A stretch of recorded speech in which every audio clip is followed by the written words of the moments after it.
এই লিচু গাছের পাতা বিক্রি করবে।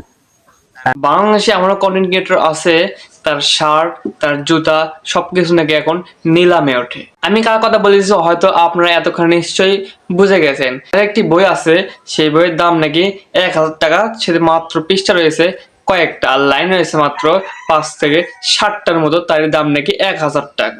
এই বইয়ের মধ্যে কি আছে তুমি মালটা দেখাই দাও আমারে, দেখানোর পরে বলো এই বইয়ের দাম 1000 টাকা কেমন হয়। তুমি কত রস্টিং করবা করো, আমাকে নিয়ে করো, তাই তো।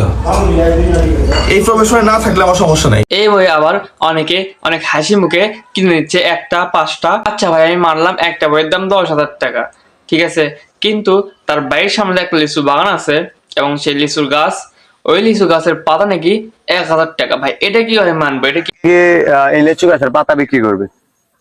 প্রতি পাতা যে কিনে নেবে এটা কোনো নির্দিষ্ট দাম নাই। আপনি এই পাতাটা কিনবেন? হ্যাঁ আমি কিনবো, পাতা দুটাই কিনবো, ঠিক আছে। লিচু গাছের পাতা, একটা পাতা বিক্রি করে দিল 1000 টাকা। যে কিনলো কেন? মুকেশ আম্বানির বাইরে যেগুলো গাছ আছে সেগুলো গাছের পাতা ছিঁড়ে ছিঁড়ে যদি বিক্রি করা হয়, তবুও তো কেউ 1 টাকাতে সেই গাছের পাতা কিনবে না। তাহলে থরস অফ বিল্লালের বাড়ির সামনে লিচু গাছ আছে, সেই লিচু গাছের পাতা নাকি 1000 টাকা।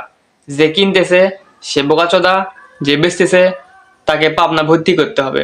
মানে এগুলো কি ভাই? মানে এমন ভক্ত তাদের যে লিচু গাছের পাতা বন্ধু 1000 টাকা দিয়ে কিনে নিচ্ছে। এরা মানুষ নাকি পায়জা? আমি তো কিছুই বুঝতেছি না।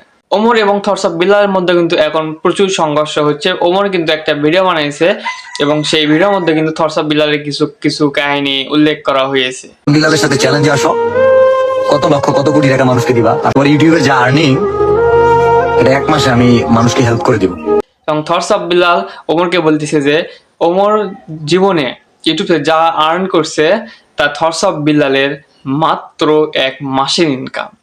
এটা কি কখনো মানা যায় যে ওমরের সারা জীবনের কামাই থরস অফ বিল্লালের 1 মাসের ইনকাম? এটা কিভাবে সম্ভব ভাই? এই চ্যালেঞ্জ দিল কিভাবে?